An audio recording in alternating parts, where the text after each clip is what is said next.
Much for being here. Thank you. Let's begin with that report on IBC voter register. We are seeing a drop as far as the number of the young people who registered for as voters this year, reducing as compared to what we saw in 2017. What can you make of that? I think the young people have a lot of apathy towards the electoral process generally. Yeah. They've lost faith in a lot of our leaders because they feel that the election process does not produce a result that they can relate to as young people. And this is most unfortunate because it is the young people who are... Say, as far as these elections are concerned, most of the time we've seen not just the presidential candidates, but candidates just like you targeting the young people because they are the majority. But now, does that mean we are going to see candidates change their strategy? I think my message has been across the board. So young people are attracted to our message because they can see a future.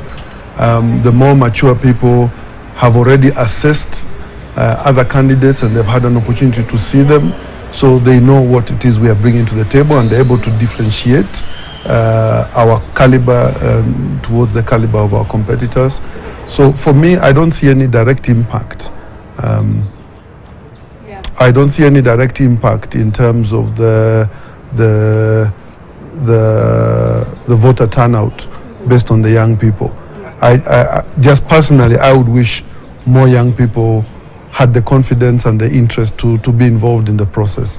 And we as older individuals, older leaders, people with opinions, we need to help them and encourage them to get involved in this process. Absolutely. And but as far as we are looking at the campaigns, it means that much effort now has to be put in attracting the older demographic, right? Yes. Yes. A lot more effort. And the issues, because the older people are very issue-oriented, and they also have suffered a lot, particularly over the last 2 years with the impact of Corona on the economy and livelihoods.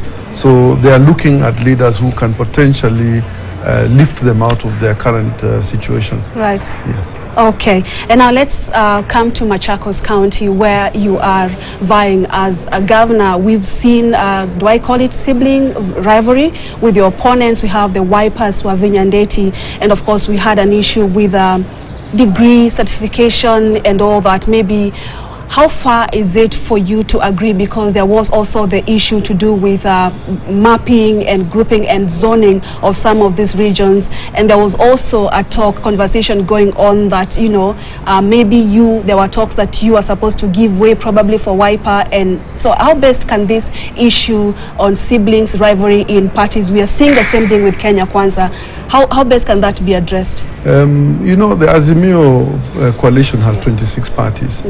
And it's a complex thing to navigate. Yeah. But I am not a member of Waipa. I have my own party, so it doesn't really matter what Waipa discuss or conclude in their own meetings. It has no bearing on me or on my candidature. So I can't really comment on ideas or comments made by Waipa, but I can talk about the larger Azimio imperative, and that is to ensure that we campaign for Raila Odinga.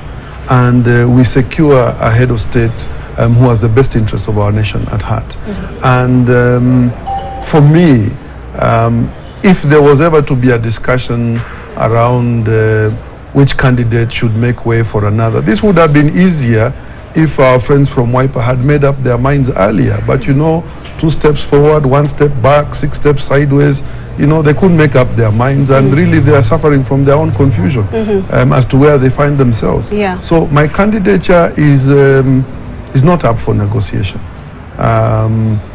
I will go up until the very end, and we will win the race, and we will serve the people of Machakos. Let me stay with that. You said that the Waipa party did not make up its mind early enough. So do you agree probably with the zoning? Because we've seen your opponents in Kenya Kwanza, we've seen aspirants stepping down for the other, and this is just to increase the chances of winning for the coalition. Do you support that idea? Is the issue Waipa coming in late, or what exactly is the issue?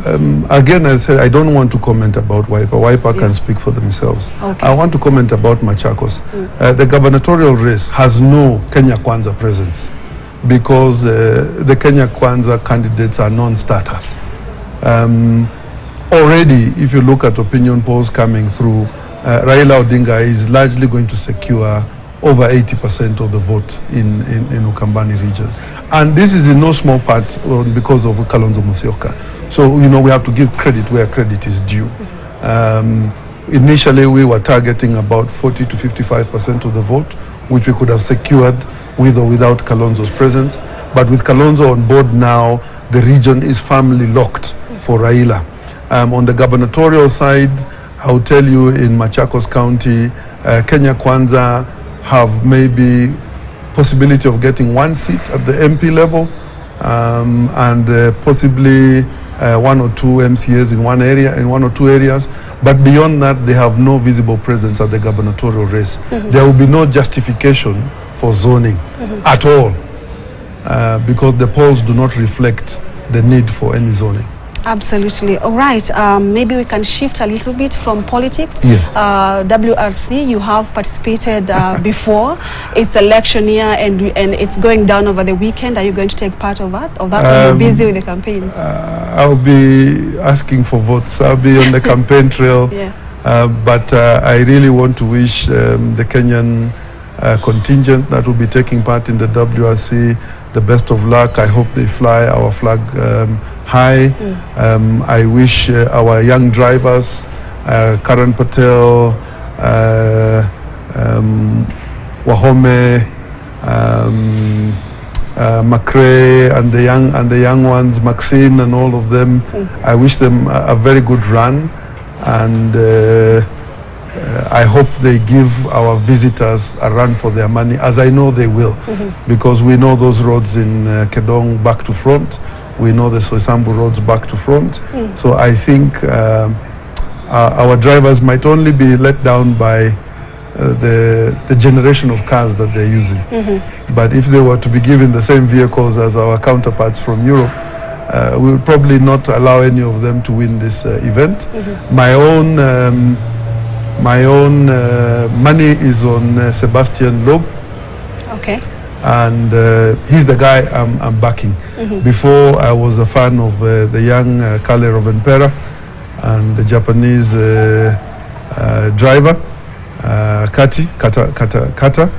And I feel that Loeb, being an old-timer, has the temperament to withstand, because the safari is not a sprint, it's a marathon event. It needs a combination of speed and endurance, and I feel that Sebastian Loeb will be best placed to take victory. Okay, and you've taken part in this before. Yes. Do you think enough preparations have been done ahead of the rallies, or what's your take on that? I think the team is ready. I mean, Amina Mohammed runs a tight ship, and with her team, PS Joe